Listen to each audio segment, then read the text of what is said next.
গুরুতর আহত যদি থাকে তার সাথে কথা বলি। আজকে আমরা এমন কিছু পরিবার পেয়েছি যেখানে যেই সন্তান মারা গিয়েছে তার বাবা নেই, শুধু মায়ের একমাত্র ছেলে ছিল তিনি। সেই সন্তান মায়ের একমাত্র অবলম্বন, জীবন দিয়েছে এই 24-এর ছাত্র জনতার অভ্যুত্থানে। অর্থাৎ ওই মা, আসলে আমরা যতই বলি যে আজ থেকে তিনি আমাদের মা, কিন্তু ওই যে একাকিত্ব, তার সন্তানের যে অভাব, সেটি আসলে কোনোদিন পূরণ করা সম্ভব নয়। আজকে আমরা এমন একটি পরিবার দেখেছি যেই পরিবারে 2 জন সন্তান রয়েছে, যে 2 জন সন্তানের বয়স 2 থেকে 3 বছরের নিচে। ওই সন্তানদের একমাত্র বাবা ছিলেন, সেই বাবা এই ছাত্র জনতার অভ্যুত্থানে মারা গিয়েছেন, 2 সন্তান এতিম হয়ে গিয়েছে। এরকম অসংখ্য ঘটনা রয়েছে। আপনারা যদি আজকে শরীয়তপুর না বরং ঢাকার সেই হসপিটালগুলোতে যান, যেখানে গুরুতর যারা অসুস্থ রয়েছে, গুরুতর যারা আহত হয়েছে, তারা ভর্তি রয়েছে, আপনারা দেখতে পাবেন কারো হাত নেই, কারো পা নেই, কারো চোখ নেই, কিন্তু এই মানুষগুলো আবার জীবন দেওয়ার জন্য প্রস্তুত রয়েছে এই ছাত্র জনতার যে অভ্যুত্থান, সেই অভ্যুত্থানকে টিকিয়ে রাখার জন্য। এখন আজকে আমরা মূলত এই মত বিনিময় সভাটি কেন করছি? এই মত বিনিময় সভাটি এই কারণে করছি, আমাদের যে ছাত্র জনতা আমাদের ডাকে রাজপথে নেমেছিলেন নিজের জীবনের যে হুমকি, সেই হুমকিকে সামনে নিয়ে সেই ছাত্র জনতার কাছে কিছু জিনিস স্পষ্ট হওয়া প্রয়োজন। এই যে 2024-এর ছাত্র জনতার যে অভ্যুত্থান, এই অভ্যুত্থানে একটি স্পিরিট রয়েছে, যে স্পিরিটকে সামনে নিয়ে আমার হাজার হাজার ভাইরা জীবন দিয়েছেন, আমার অসংখ্য ভাই বোন অকাতরে নিজের জীবন দেওয়ার জন্য প্রস্তুত ছিলেন। সেই জায়গা থেকে এখন একটি মহল, একটি চক্র রয়েছে যারা আসলে এই যে ছাত্র জনতার অভ্যুত্থান সেটিকে ব্যর্থ করতে চায়, এই যে ছাত্র জনতার অভ্যুত্থান তার বিরুদ্ধে পাল্টা অভ্যুত্থান করতে চায়। একটি জিনিস মনে রাখবেন, বিগত 16 বছরে ফ্যাসিস্ট আওয়ামী লীগ সরকারের আমলে যদি আমরা কোনোদিন ঐক্যবদ্ধ হতে পারতাম, একসাথে ছাত্র জনতা এক হতে পারতাম, তাহলে এই ফ্যাসিস্ট সরকারকে আগেই পতন ঘটাতে পারতাম। কিন্তু আমরা বিভিন্ন রাজনৈতিক দলের আদলে, বিভিন্ন রাজনৈতিক দলের মতাদর্শে অসংখ্য এই ফ্যাসিস্টের বিরুদ্ধে কর্মসূচি দিয়েছি, কিন্তু কখনো সফল হতে পারিনি। শুধু একটা কারণে, কারণ বিগত 16 বছরে এই বাংলাদেশের ছাত্র জনতা আমরা কখনো ঐক্যবদ্ধ হতে পারিনি। কিন্তু এই 2024 সালের জুলাইয়ের যে অভ্যুত্থান, এই অভ্যুত্থান আমাদেরকে এমন একটি সুযোগ করে দিয়েছে, যে অভ্যুত্থানে ছাত্র জনতা আমরা ঐক্যবদ্ধ হতে পেরেছিলাম। যে অভ্যুত্থানে বাংলাদেশের ওই ফ্যাসিস্ট আওয়ামী লীগ বাদে সকল রাজনৈতিক দলের, মতের, ধর্মের, বয়সের, আদর্শের মানুষ একসাথে কাঁধে কাঁধ মিলিয়ে এই ছাত্র জনতার অভ্যুত্থানে অংশগ্রহণ করেছে এবং ওই ফ্যাসিস্ট হাসিনাকে পদত্যাগ করিয়ে, পতন ঘটিয়ে এই দেশ থেকে ছাড়া করেছে। এখানে একটি গুরুত্বপূর্ণ কথা রয়েছে। কথাটি হচ্ছে, আমরা মনে করছি এই যে অভ্যুত্থানটি ঘটেছে, এই অভ্যুত্থান ঘটানোর পরেই আমাদের কাজ শেষ, এখন আমরা আমাদের দলীয় আদর্শ ভিত্তিক কাজ শুরু করব। কিন্তু একটি জিনিস মনে রাখবেন, আপনি যে ঐক্যবদ্ধ শক্তি নিয়ে এই ছাত্র জনতার অভ্যুত্থান ঘটিয়েছেন, সেই ঐক্যবদ্ধ শক্তি আবার যদি বিক্ষিপ্ত হয়ে যায়, আবার যদি বিভিন্ন রাজনৈতিক দলে বিভক্ত হয়ে যায়, তাহলে বিগত 16 বছরে এই বিভক্ত রাজনৈতিক দলগুলো যেভাবে ওই ফ্যাসিবাদ শক্তির বিরুদ্ধে এককভাবে লড়াই করতে পারেনি, ঠিক তেমন ভাবে আমরা বিভিন্ন রাজনৈতিক দলে বিভক্ত হয়ে নিজেদের মধ্যে যখন দলাদলি শুরু করব, ভাগাভাগি শুরু করব, মতাদর্শিক যে দ্বন্দ্ব সেটি শুরু করব, তখন ওই ফ্যাসিস্ট সরকার আবার অন্য কোন রূপে তার দেশের কিংবা দেশের বাইরের যে সকল মিত্র রয়েছে তাদেরকে নিয়ে আমাদের উপরে আবার হামলা করতে আসবে। আমরা কি চাই ওই ফ্যাসিস্ট সরকার আবার ফিরে আসুক?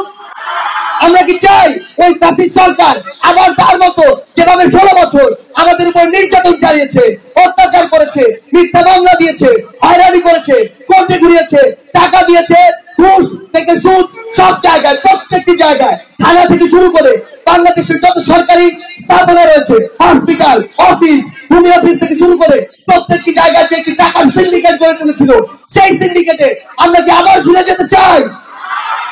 যদি আমরা না যেতে চাই, তাহলে এই মুহূর্তে সবচেয়ে গুরুত্বপূর্ণ যে বিষয়টি, সেটি হচ্ছে এই যে ছাত্র জনতা সকল দ্বন্দ্ব, রাজনৈতিক মতাদর্শ কিংবা বিভিন্ন বিভাজন, ধর্ম, বর্ণ ভুলে গিয়ে একসাথে ঐক্যবদ্ধ হয়েছিল, আগামীর বাংলাদেশে জনতার দ্বারা নির্বাচিত সরকার গঠন হওয়ার পূর্ব পর্যন্ত আবার সকল রাজনৈতিক ছাড়াও অন্য যত ভেদাভেদ রয়েছে, সকল ভেদাভেদ ভুলে আমাদেরকে ঐক্যবদ্ধ থাকতে হবে। আমরা কি ঐক্যবদ্ধ থাকতে প্রস্তুত? একটা জিনিস মনে রাখতে হবে, 16 বছরে যে সিস্টেমটি এই দেশে তৈরি হয়েছে, সেই সিস্টেমটি কোনোদিনও 16 মাসে এই বাংলাদেশ থেকে উৎপাদন হবে না। সেই জায়গায় আমরা হয়তো প্রথম স্তরটি কাজ শুরু করেছি, ওই প্রথম স্তরের পরে হয়তো দ্বিতীয় স্তরে কাজ শুরু হবে। এইভাবে ধাপে ধাপে একদম সর্বশেষ স্তরে এই সংস্কারটি হতে সময় লাগবে।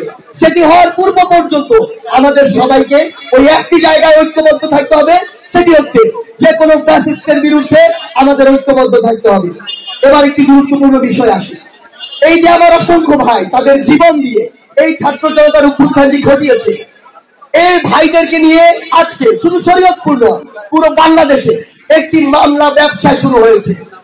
যেই ব্যবসাতে আমরা দেখতে পাই অসংখ্য অপরাধীকে যেমন সেই মামলায় আসামি হিসেবে রাখা হয়, কিছু কিছু নিরপরাধ মানুষকেও ওই মামলায় নামটি দেওয়া হয়। এবং সবচেয়ে গুরুত্বপূর্ণ বিষয়টি হচ্ছে ওই নামগুলো দেওয়া এবং কাটা, এই দুইটি বিষয়কে কেন্দ্র করে লক্ষ লক্ষ টাকার একটি মামলা ব্যবসা শুরু হয়েছে। সেটিকে কি ছাত্র জনতা সমর্থন করে?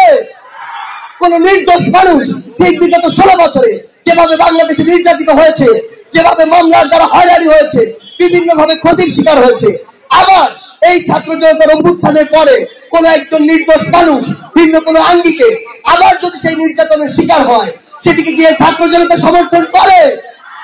আমরা চাই সকল নির্দোষ মানুষ তার পূর্ণ স্বাধীনতা নিয়ে শুধু শরীয়তপুর নয় বরং পুরো বাংলাদেশে তার যে বিচরণটি সেই বিচরণটি করুন। আমরা স্বরাষ্ট্র উপদেষ্টা সহ যারা স্বরাষ্ট্র মন্ত্রণালয়ে রয়েছে, বাংলাদেশ পুলিশে রয়েছে, তাদের সকলকে একটি বার্তা স্পষ্ট করে দিতে চাই, কোন একটি মামলায় কারো নাম দেখলে তার বিরুদ্ধে ফায়ার করা যাবে না। কোন একটি মামলায় কারো নাম দেখলে তাকে গ্রেফতার করা যাবে না। আগে তদন্ত করতে হবে, তদন্ত সাপেক্ষে তার যদি ওই হত্যায় কিন্তু অপরাধে সংশ্লিষ্টতা পাওয়া যায় তারপরে আপনি তাকে গ্রেফতার করুন। তার পূর্বে গ্রেফতার খেলা যাবে না। বিগত 16 বছরে আমরা আমাদের বিভিন্ন অবকাঠামোগত উন্নয়ন দেখতে পেয়েছি, কিন্তু এগুলো ছিল চোখের সামনে ঝুলিয়ে রাখা কিছু মূলা। সেই মূলার দিকে আমরা তাকিয়ে থাকবো, কিন্তু এগুলো তাকিয়ে থাকতে থাকতে এই দেশের যত সিস্টেম রয়েছে সেই সিস্টেমের ভিতরে ফ্যাসিবাদের যে দালাল, এই দালালেরা এক একটা ক্যান্সার কোষের যে প্রজন্ম থেকে প্রজন্ম এক একটা ক্যান্সার কোষের যে সমৃদ্ধি, যে কালচার সেটি সৃষ্টি করেছে। এখন গুরুত্বপূর্ণ একটি প্রশ্ন হচ্ছে, এই বাংলাদেশে সরকারি থেকে শুরু করে অসংখ্য যে সিস্টেম গুলো ছিল, বিভিন্ন অফিস গুলো ছিল, এগুলোতে কাজ করেছে কারা? এগুলোতে কাজ করেছে আমার আপনার কিংবা আমাদের মতোই বাংলাদেশের অসংখ্য নাগরিক। এবং এই নাগরিকরা বিভিন্ন চাপের কারণে হোক, ক্ষমতার অপব্যবহারের কারণে হোক, দলীয় যে লেজুর বৃত্তি সেই কারণে হোক, কিংবা বিভিন্ন তাদের বাড়ি, মামা, খালু, আত্মীয় স্বজন এসব দিক থেকে বিভিন্ন সুবিধা দেওয়ার জন্য হোক, এই যে সিস্টেম গুলো, বাংলাদেশের এই সিস্টেম গুলোকে, সরকারি এই অফিস গুলোকে এক একটি ফ্যাসিস্টের আড্ডাখানা বানিয়েছে, ফ্যাসিস্টের এক একটি কফি হাউস বানিয়েছে। সবচেয়ে বড় সমস্যা কি হয়েছে, আমরা তো মানুষেরা ওই সিস্টেমের সাথে সম্পর্কিত ছিলাম, এ কারণে আমাদের ভিতরেও এই ফ্যাসিস্টের দানা বেঁধেছে। সবচেয়ে গুরুত্বপূর্ণ যে বিষয়টি, এই জায়গা থেকে আমরা যদি আজকে এই ফ্যাসিস্ট সিস্টেম গুলো মোকাবেলা করতে চাই, আমাদের নিজেদের জায়গায়, নিজেদের ঘরে, নিজেদের পরিবারে সবার আগে সংস্কারটি শুরু করতে হবে।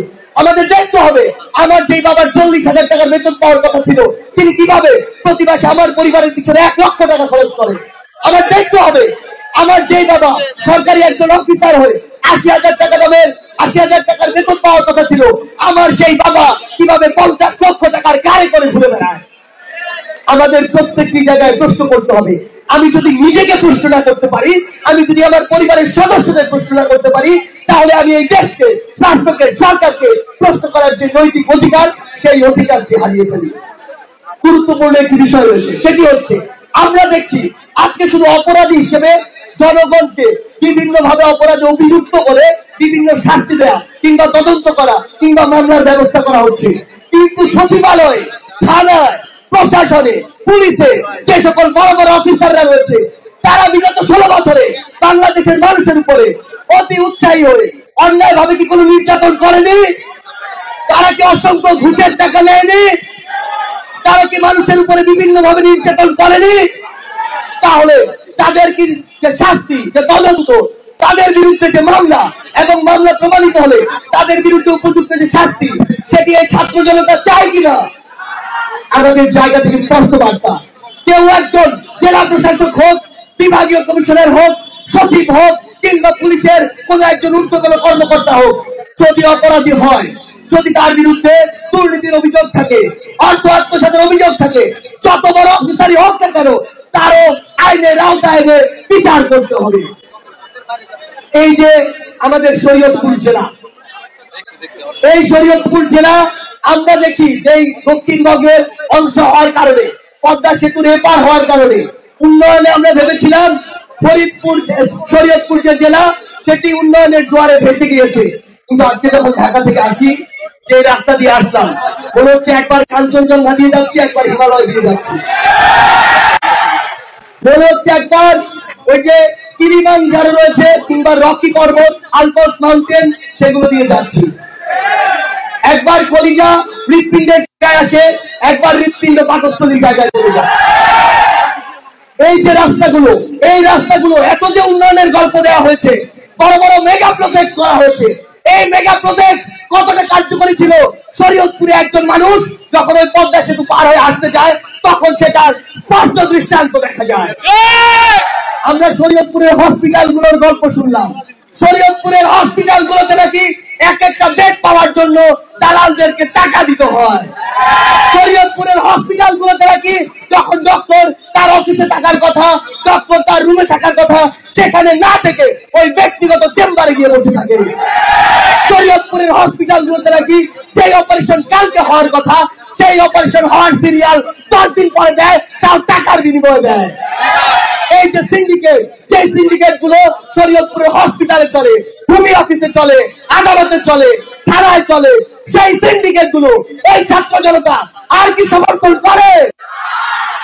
আমরা শরীয়তপুরের যারা দায়িত্বে রয়েছে, প্রশাসন বলি, রাজনৈতিক নেতৃবৃন্দ বলি, সকলকে স্পষ্ট করে একটি কথা বলে দিতে চাই, বিগত 16 বছরে এসব করার কারণে পরিণতি কি হয় তা যদি দেখতে চান, হাসিনাকে দেখুন, সালমান এফ রহমানকে দেখুন, বিবি হারুনকে দেখুন, আরো যত মুরগি গরু ছাগল রয়েছে, ওই অবৈধদের মধ্যে হাঁস রয়েছে, তাদেরকে দেখুন।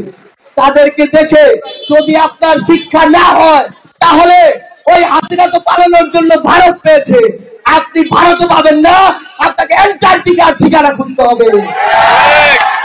আমরা ছাত্র জনতা স্পষ্ট করে একটি কথা বলি, এই 2016 সালে ছাত্র জনতার অভ্যুত্থান যে হয়েছে, এই অভ্যুত্থানে আমার যে হাজার ভাই জীবন দিয়েছে, আমার যে মা, আমার যে ভাইয়ের সহধর্মিনী, আমার যে বোন, আমার যে বাবা, আজও যখনই সুযোগ হয়, যখনই আমাদের সামনে আসে, তখনই অঝরে কাঁদতে থাকে সেই বাবা মায়ের, সেই সন্তান হারা পিতা মাতার, সেই স্বামী হারা স্ত্রী, তাদের প্রত্যেকের এই যে বিচারটি, যে হত্যাযজ্ঞটি আওয়ামী লীগ খুনি হাসিনা যে হত্যাযজ্ঞটি ঘটিয়েছে, সেই হত্যাযজ্ঞে আমরা বিচার চাই কিনা?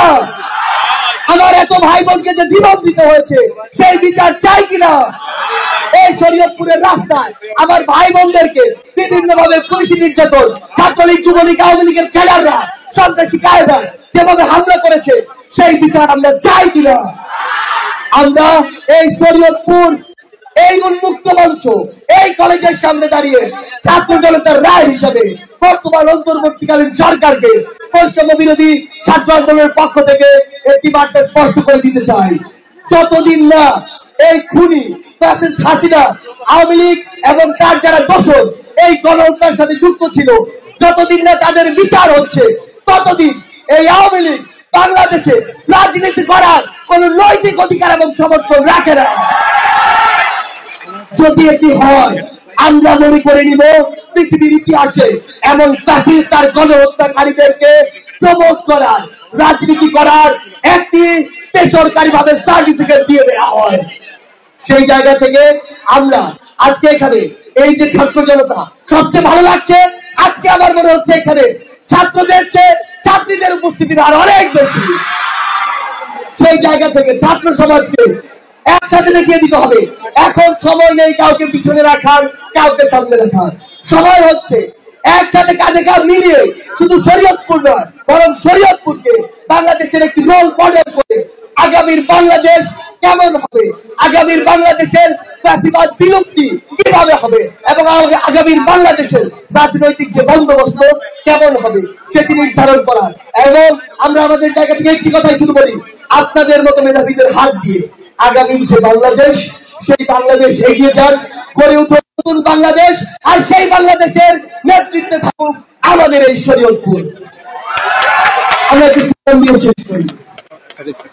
এই যে আন্দোলন ভিতরে সব থেকে বড় আন্দোলন হচ্ছে শহীদ শিক্ষার্থী কি করে কোনো ইন্ডিভিজুয়াল আন্দোলন